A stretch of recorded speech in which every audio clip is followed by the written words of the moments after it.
Importante, el contenido de este video es de carácter informativo y en ningún caso debe ser considerado un sustituto del diagnóstico y asesoramiento médico personalizado.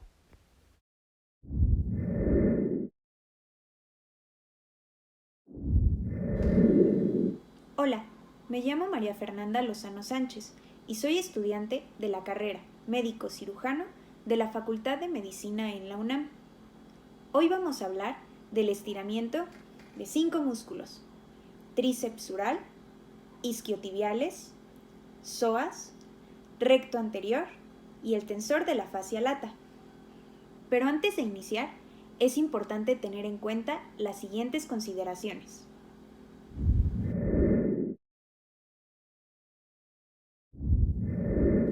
Los estiramientos son ejercicios en los cuales el músculo se ve sometido a una tensión de elongación, es decir, a una fuerza que lo deforma longitudinalmente. Esto ocurre durante un tiempo variable y una velocidad determinada.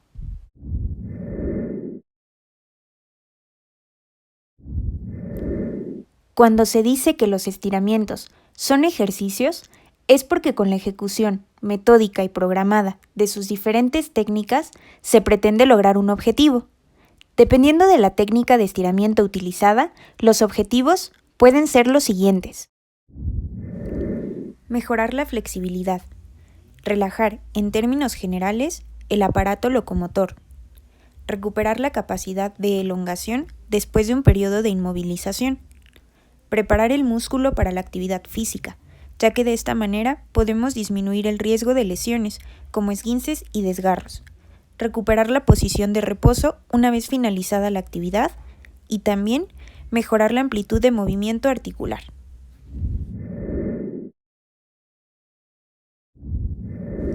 El estiramiento está contraindicado ante la presencia de dolor agudo y punzante de las articulaciones que se requieran mover, así como también en situaciones que involucren un proceso inflamatorio o infeccioso.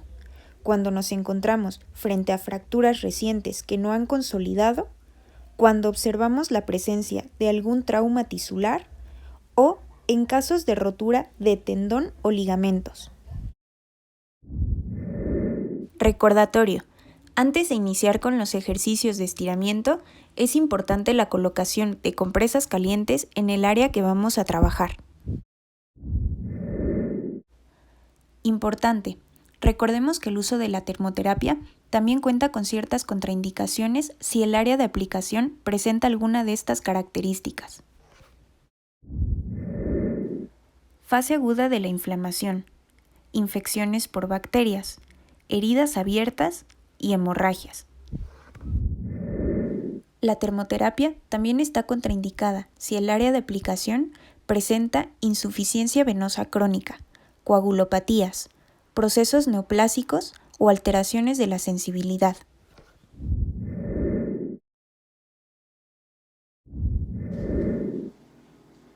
Para elaborar una compresa caliente de manera sencilla, vamos a utilizar solamente 2 materiales: un pedazo de toalla que se encargue de cubrir la superficie que vamos a tratar y una plancha.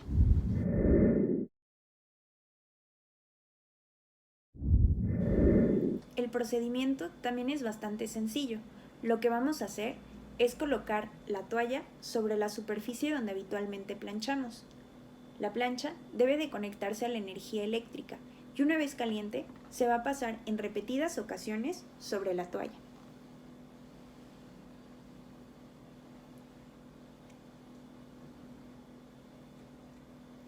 Una vez que hayamos terminado, vamos a alejar la plancha y la vamos a desconectar. También debemos de revisar la temperatura de la toalla, ya que si se encuentra en extremo caliente puede lastimar al paciente. Después, vamos a colocarla sobre la superficie que queremos tratar en el paciente. Le debemos de preguntar en repetidas ocasiones cómo es que se encuentra. Y después, la dejamos actuar durante 20 minutos. Músculo tríceps sural.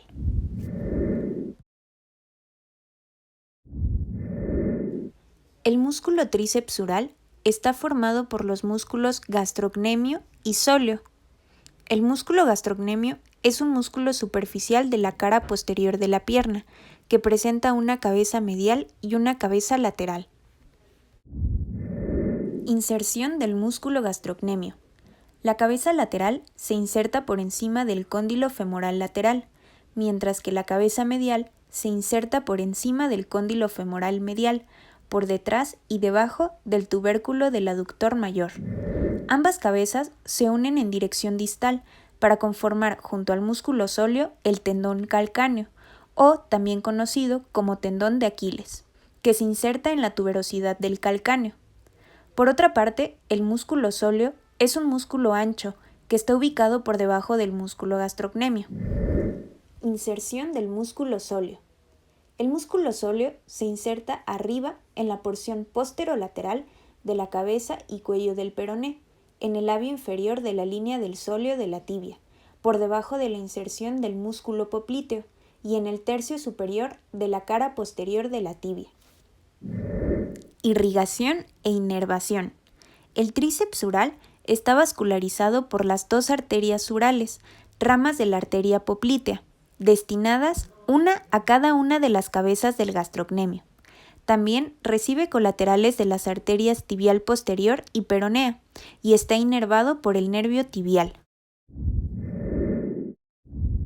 La acción conjunta del músculo tríceps sural es la flexión plantar del pie. Además, el gastrocnemio y el plantar participan en la flexión de la rodilla. Estiramiento del músculo tríceps sural.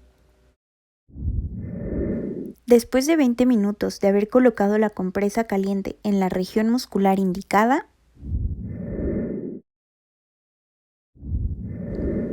la rodilla izquierda debe de encontrarse semiflexionada, el pie derecho hacia atrás, con los dedos en extensión y talón alto. El paciente debe apoyarse firmemente sobre los dedos del pie para estirar la aponeurosis plantar, repartiendo el peso del cuerpo en los dos pies por igual. El paciente debe empujar el pie posterior hacia el suelo, en su eje, y estirar la rodilla posterior al máximo. El paciente debe inclinar el tronco hacia adelante, en la prolongación de la pierna posterior en bloque por las caderas. El paciente debe dejar colgar los brazos, manteniendo la extensión de la rodilla posterior y el talón en el suelo.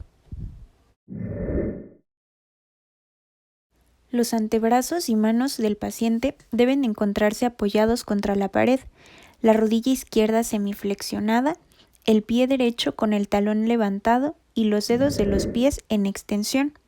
El paciente debe apoyarse firmemente sobre los dedos del pie posterior para estirar la aponeurosis plantar y poner en tensión sus inserciones distales.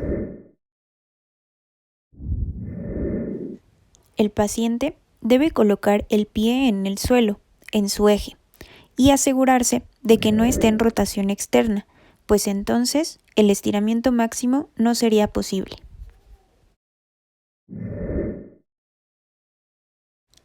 El paciente debe adelantar la pelvis manteniendo la extensión activa de la rodilla posterior y el talón en el suelo.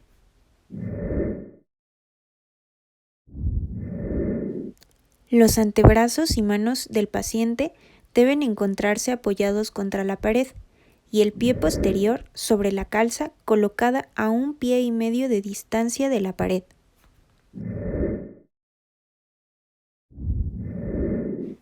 El paciente debe adelantar la pelvis manteniendo el pie sobre la calza. El estiramiento debe de ser intenso y se percibe particularmente sobre la porción alta de los gastrocnemios.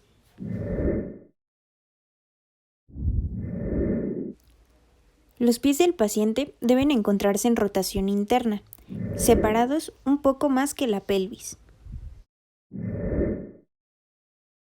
El paciente debe flexionar las rodillas lentamente y pasar el peso del cuerpo alternativamente de derecha e izquierda para aumentar el estiramiento.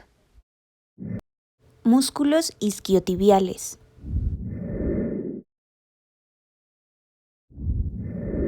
Tres músculos se sitúan en el compartimento femoral posterior. Dos de ellos se disponen en la parte medial, los músculos semitendinoso y semimembranoso, y uno en la parte lateral, el músculo bíceps femoral.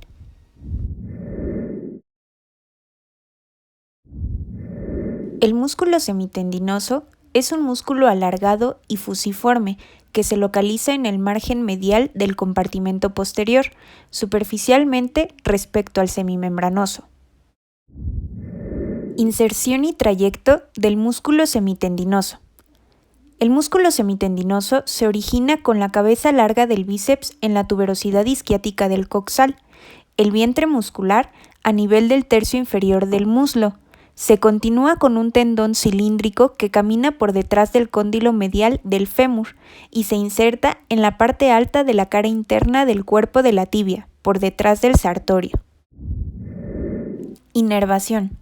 El músculo semitendinoso recibe ramas de la porción tibial del nervio ciático, que le aporta fibras de L5, S1 y S2.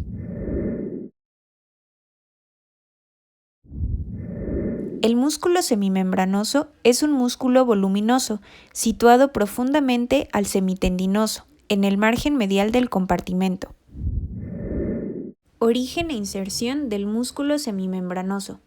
El músculo semimembranoso se origina de la tuberosidad isquiática, formando una lámina tendinosa que, a nivel del tercio medio del muslo, se continúa con el vientre muscular.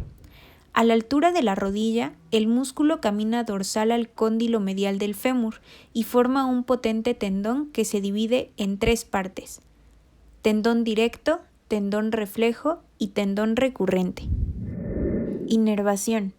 El músculo semimembranoso se inerva por ramas de la porción tibial del nervio ciático, que le aportan fibras procedentes de L5, S1 y S2.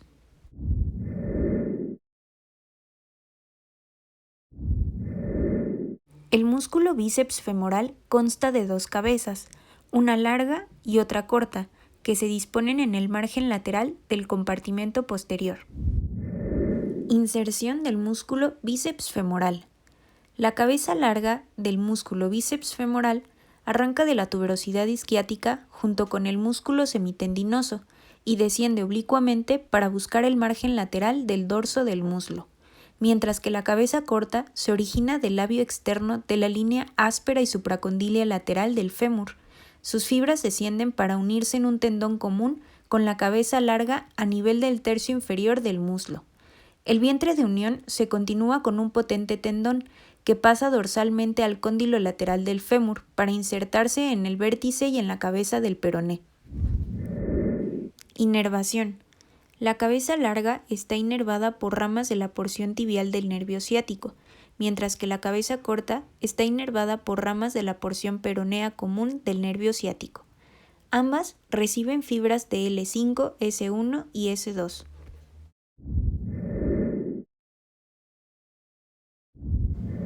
La función conjunta de los músculos isquiotibiales consiste en la flexión de la rodilla y la aducción de la cadera.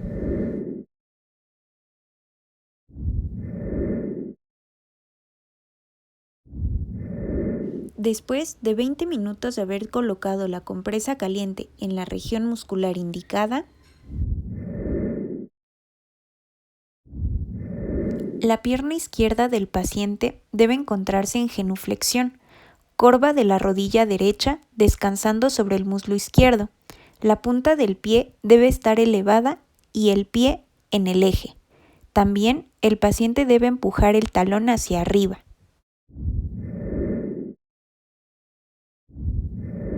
El paciente debe colocar seguidamente el muslo derecho en rotación interna, dejándolo en apoyo sobre el muslo izquierdo y empujar el talón hacia arriba. El paciente debe colocar el miembro inferior en rotación externa, dejándolo en apoyo sobre el muslo izquierdo, la punta del pie elevada y debe empujar el talón hacia arriba. A lo largo de las 3 fases del ejercicio, la espalda está fija en el suelo y la nuca estirada. No se debe levantar el mentón.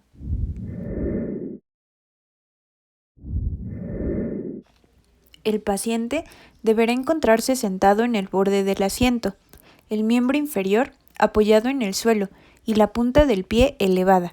Se deben apoyar las dos manos a ambos lados de la pelvis para levantarse por encima de los isquiones y levantar el tronco de abajo hacia arriba. El paciente debe empujar los isquiones hacia atrás para mantener la cadera en flexión y alinear el tronco de abajo a arriba por encima de la pelvis, cuyas espinas ilíacas anteriores habían basculado hacia adelante. La colocación vertebral es activa desde la zona lumbar hasta la nuca y ayuda a la firmeza de la tracción sobre la pelvis y, por tanto, a la eficacia del estiramiento de los isquiotibiales. El pie del paciente debe encontrarse sobre el taburete, el tobillo en ángulo recto y la rodilla flexionada de 10 a 20 grados. El paciente debe empujar el isquión hacia atrás y alinear el tronco sobre la pelvis. El tronco en bloque bascula hacia adelante girando sobre las caderas. El pie del paciente debe encontrarse sobre un taburete. La punta debe de encontrarse elevada, la rodilla flexionada a 20 grados y apretar firmemente el talón hacia abajo para contraer los isquiotibiales.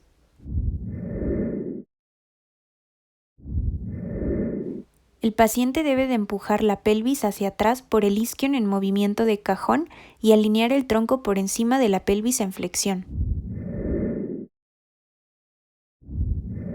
El paciente debe de encontrarse sentado, con el miembro inferior tenso y la punta del pie elevada en rotación interna.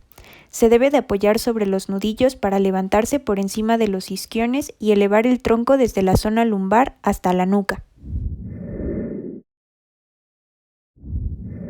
El paciente debe de empujar la pelvis hacia atrás para flexionar la cadera, manteniendo el tronco rígido y alineándolo por encima de la pelvis. La rodilla izquierda del paciente debe de encontrarse semiflexionada y un 90% del peso del cuerpo sobre el pie izquierdo.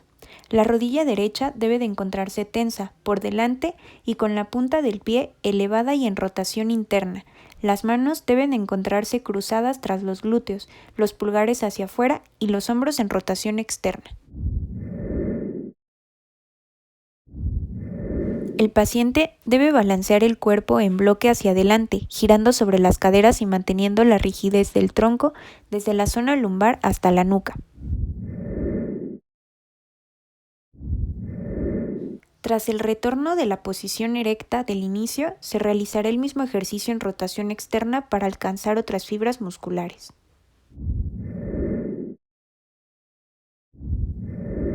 El pie derecho del paciente debe de encontrarse en rotación interna, la rodilla flexionada, las manos apoyadas por encima de la rodilla, el tronco basculado hacia adelante en rigidez y la punta del pie izquierdo descansando en el suelo para asegurar el equilibrio.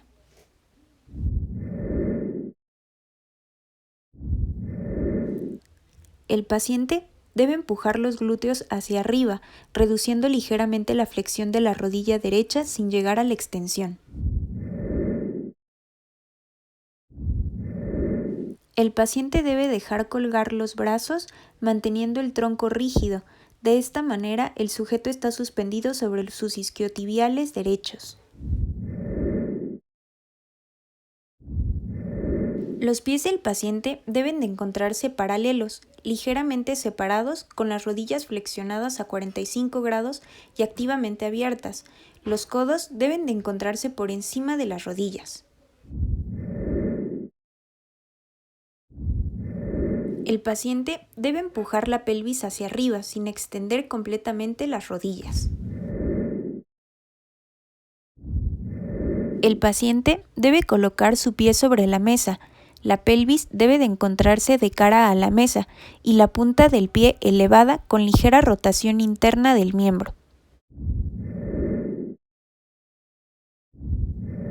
El paciente debe pivotar la pelvis hacia la pierna que hay que estirar. El paciente debe de colocar el pie sobre la mesa con la punta elevada en ligera rotación interna y apretar el talón sobre la mesa. El paciente debe de empujar el isquión hacia atrás en movimiento de cajón y bascular el tronco hacia adelante para alinear la columna vertebral sobre la pelvis. El movimiento es de poca amplitud a causa de la contracción excéntrica de los isquiotibiales, y el apoyo del talón debe de ser firme sobre la mesa y debe de mantenerse en esta segunda fase. Los dedos del paciente deben encontrarse cruzados por debajo de la corva de la rodilla derecha, y el miembro inferior debe de encontrarse en rotación interna y con la punta del pie elevada.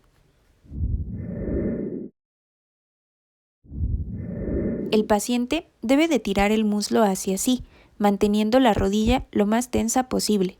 Durante las 3 fases del estiramiento, la espalda debe de encontrarse fija en el suelo y el mentón ligeramente doblado. Las 2 rodillas del paciente deben de encontrarse tensas y poco separadas, con las puntas de los pies elevadas en ligera rotación interna. Las manos deben de estar apoyadas en el suelo por detrás de los glúteos, sobre las últimas falanges, para poder elevarse sobre los isquiones y levantar el tronco por encima de la pelvis, desde la zona lumbar hasta la nuca. Músculo psoas.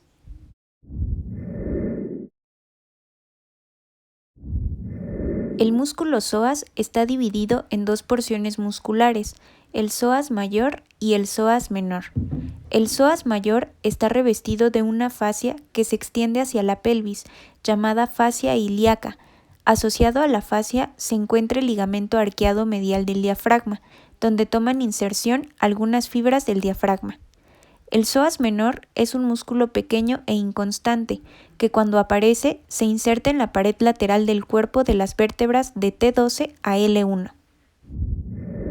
Inserción del músculo psoas. El psoas mayor tiene su origen en la superficie lateral de la 12ª vértebra torácica, cuerpos y apófisis transversas de las vértebras lumbares L1, L4, y su inserción en el trocánter menor del fémur. Inserción del músculo psoas.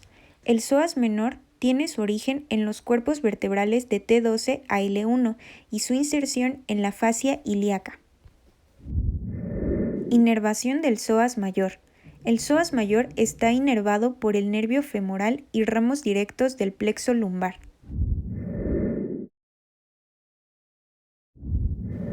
La función del músculo psoas consiste en la flexión del muslo contra el abdomen y la rotación lateral de la cadera.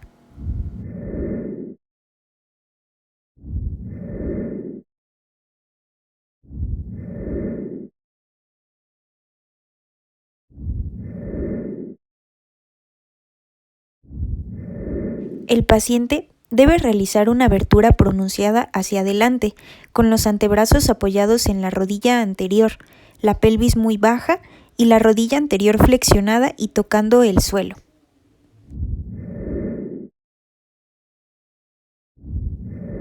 El paciente debe realizar una extensión de rodilla posterior sin levantar la pelvis.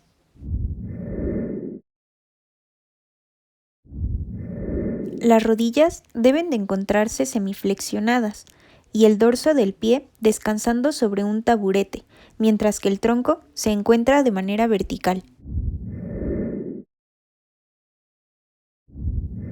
El paciente debe realizar una extensión de la rodilla posterior sin estirar la pierna de apoyo. El paciente debe de hincar la rodilla derecha.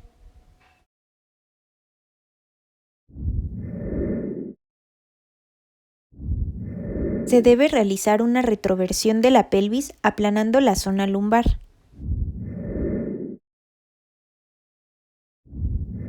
El paciente debe adelantar la pelvis manteniendo la retroversión y el tronco debe quedar recto durante todo el ejercicio.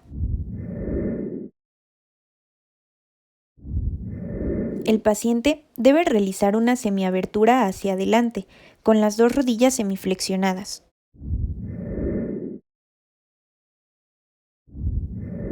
El paciente debe realizar una retroversión de la pelvis aplanando la zona lumbar. El paciente debe realizar una extensión de la rodilla sin levantarse. La colocación de las manos sobre las crestas ilíacas ayuda a percibir mejor la retroversión de la pelvis y su rigidez.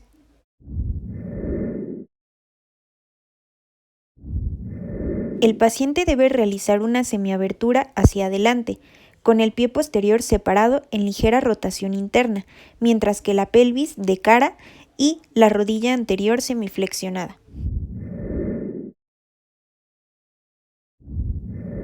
Posteriormente se debe realizar una retroversión de la pelvis aplanando la zona lumbar.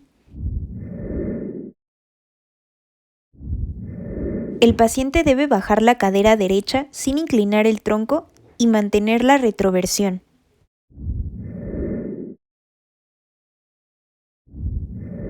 El paciente debe de encontrarse de perfil en relación al plano de apoyo y el antebrazo debe de encontrarse aguantando el pie hacia el glúteo derecho.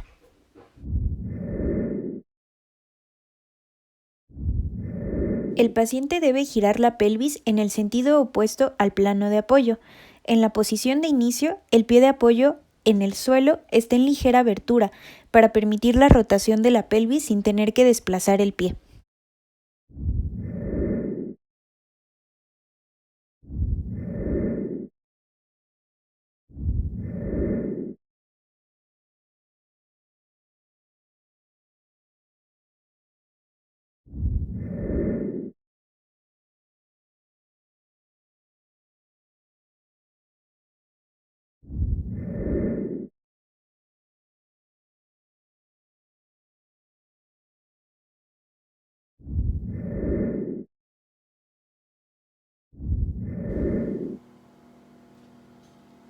Las funciones del músculo recto femoral consisten en la flexión de la cadera y, por otra parte, en la extensión de la rodilla.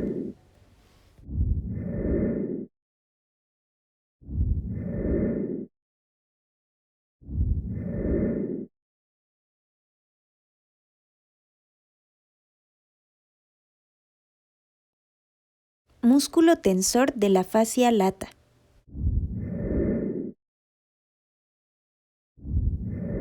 El músculo tensor de la fascia lata es un músculo aplanado que se extiende en un plano superficial desde el coxal hasta la rodilla.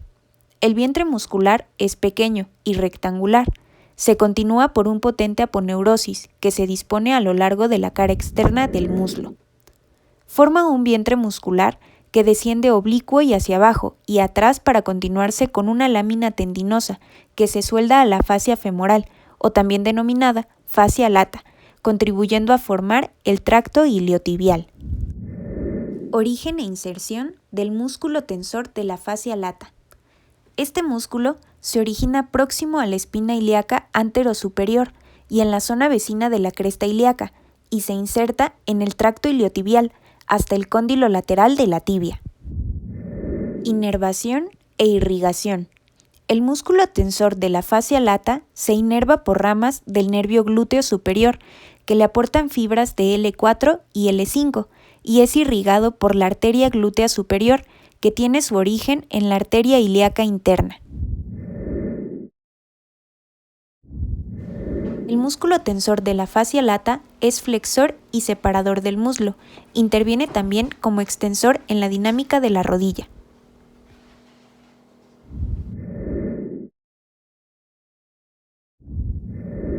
Después de 20 minutos de haber colocado la compresa caliente en la región muscular indicada,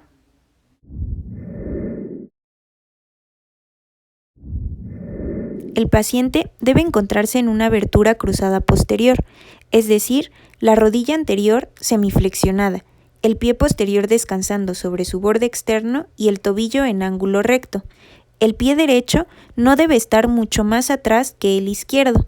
El paciente debe empujar la pelvis hacia la derecha.